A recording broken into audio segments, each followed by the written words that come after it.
क्या नाम है आपका? हमारा नाम है बबू सिंह। बाबू जी बताओ कि कौन सी जगह हुए और क्या दिक्कत होता? यहाँ जी अकोढ़ी गांव है और यहाँ पे नाव का दिक्कत है और जो है पुल डूबा हुआ है। ये देख ही रहे हैं आप कि जो है यहाँ पर भी पूरा डूबा हुआ है, घर द्वार डूब रहा है। ये पुल से पानी बढ़ जाने से कितने गांव को नुकसान होता होगा? काफ़ी गांव की नुकसानी है, कम से कम 12-15 गांव की। तो कैसे आप लोग जाते आते हैं? अब यही है, अभी तक गंडक सर अभी तक कोई जो है व्यवस्था हुआ ही नहीं है। प्रधान जी से बोला गया है, देखिए कौन यहाँ व्यवस्था। कांति देवी गंगा का पानी कब से बढ़ना शुरू? अरे सवेरे से बेटवा काल एक बैग बढ़ गया, न कुछ हटा सकत गए न कुछ, बहुत नुकसान भगाए गोरू कुछ भरे दाना पानी सब भीजा। कितना का कर सरकार को मदद नहीं देता हमें। हमारे 3 साल जब बुरे थे कुछ मदद नहीं देता हमें। तो का आपका घर डूबा बटे? हाँ डूबा हुआ, आप देखत नहीं है का नीचे सब भरा हुआ पानी हमारे। तो ऊपर मड़ई से गए? मरई है यही देखो टेंट लगाए है, अभी चले कुल नुकसान है। गाय के गोरू कर देखा बच्चा बने खाए पिए सब न परेशानी बा।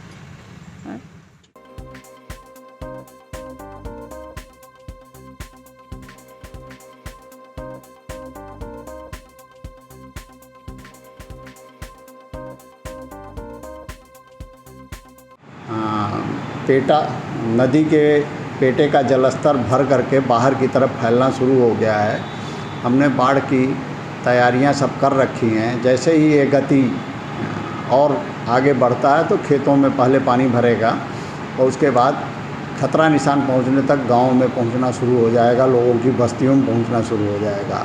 तो इसकी तैयारी के लिए हमारी 37 बाढ़ चौकियां बनी हुई हैं, जिसमें अधिकारियों की ड्यूटी लगाई जा चुकी है। हम सभी तरह से हमने टेंडर कर रखा है। जो पैकेट्स फूड पैकेट्स पब्लिक को दिए जाने हैं, बाढ़ पीड़ितों को दिए जाने हैं, वो उसके टेंडर हो रखे हैं, टेंडर स्वीकृत हो रखा है। तो हमारी सारी व्यवस्था है। इसके अलावा भूसे की व्यवस्था के लिए सीबीओ को निर्देश दे दिए गए हैं। तो ये हमारी सारी व्यवस्थाएं कंप्लीट हैं। हम किसी भी बाढ़ की विपदा से निपटने के लिए सक्षम हैं और तैयार हैं। सर कितने गांव चिन्हित होते हैं जो बाढ़ में प्रभावित होते हैं? मिर्जापुर जनपद में कितने तहसील विधानसभा या कितने पूरे गाँव? तहसील सदर और तहसील चुनार के कुल 493 गांव प्रभावित होते हैं जब हम खतरा निशान को पार करके उससे ऊपर जाते हैं।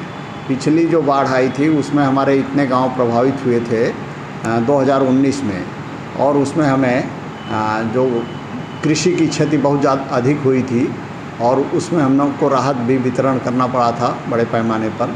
तो हम उसके लिए तैयार हैं। अगर कोई होगा तो साथ ही साथ सर्वे भी होगा, क्योंकि गंगा के किनारे जो हमारा कछार है एरिया है उसमें सब्जी की खेती बड़े पैमाने पर होती है और वर्तमान में सब्जियां सब लगी हुई हैं।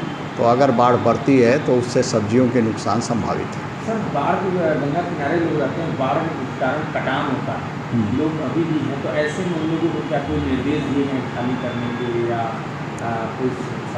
नहीं, कोई हमारे जनपद में ऐसा कटान क्षेत्र नहीं है। खेतों के कटान हो रहे हैं, लेकिन आवासीय बस्तियों के कटान का कोई स्थान नहीं है। मिर्ज़ापुर शहर में जो डिस्ट्रिक्ट मजिस्ट्रेट का आवास है या उसके अगल बगल के सरकारी आवास हैं, वहाँ कटान से बचाने के लिए सिंचाई विभाग द्वारा काफ़ी काम कराए गए हैं। पत्थर की बोल्डर्स लगाए गए हैं। तो फिलहाल हम मुतमईन हैं कि इस बार बाढ़ में कहीं कोई कटान नहीं होगा इस तरह का।